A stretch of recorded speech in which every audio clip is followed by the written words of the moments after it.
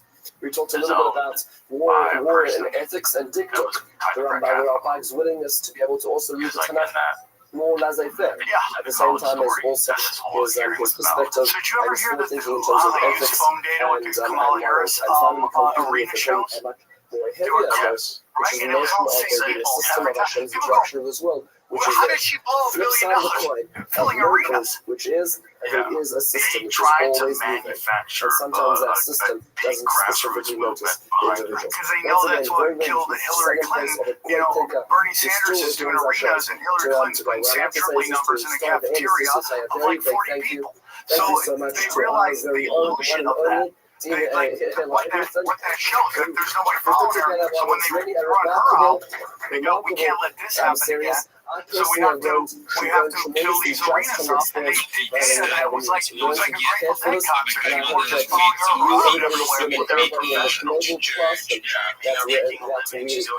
100%. There's also people that are professional protesters, which is wild. This guy's been documented people protesting in different places. And he's talking to them about, like, how much do you get paid? And, like, people are I want to also making a thank our living film crew protesting. on staff. How is that legal? How is it legal to hire He doesn't someone just do to filming, go but and his join questioning as well, which No, we're what's definitely illegal? You're not allowed to protest something you don't believe in. very exciting You show off and all that. questions are further They're this opportunity. getting Please paid speak and to they us believe in it. afterwards. That's what At this point in time, let's take you can't questions. tell someone that That's all they right. don't believe in something. Well, some people are dumb and they'll be like, I don't even know why I'm here. I'm just collecting checks and getting a sandwich. 100. There's always going to be people like that. Yeah, they give away secrets. It's always going to be like dull-minded people that grew up in a house with a gas leak, and they're just they'll say no. Yeah, I mean, just common sense isn't that common. No, it's not just that. I think some people's brains don't function well. Absolutely, International Women's Day. Shout out to International Women's Day. I don't think this year is going to touch every single historical cycle, but working with certain chemicals. I know that he did actually get a lot of patronage for his inventions and his writings because he was so well sought after. I think one of the things commissioned him to write, I don't know which book it was, but more than that, I don't know fully. And who knows what, about what you took in as a child. Oh, yeah, lead and gasoline when we were young. That shit was everywhere. We got lead poisoning in the brain for sure. Drops your IQ a little bit, immeasurable. Yeah, I took all the lead. We talked about that the other day. They fucking knew that lead was going to poison people. They put it in anyway because they could save money. Did you ever hear the conspiracy about that? About what? Lead and gasoline? About lead? No, that doesn't really cause that. And the reason they want to get lead out of paint is because it makes it harder for them to see through walls. And that's why all these houses have glass windows for walls. They're like, look at your amazing view through this glass window. I was watching like one of those home flipping shows, and they took out a wall and they just put a giant glass there. And the theory is that it's easier to look through that. And now they've discovered that there's these mystery vans driving around that can look right through your walls and watch what you're doing. Is this too much?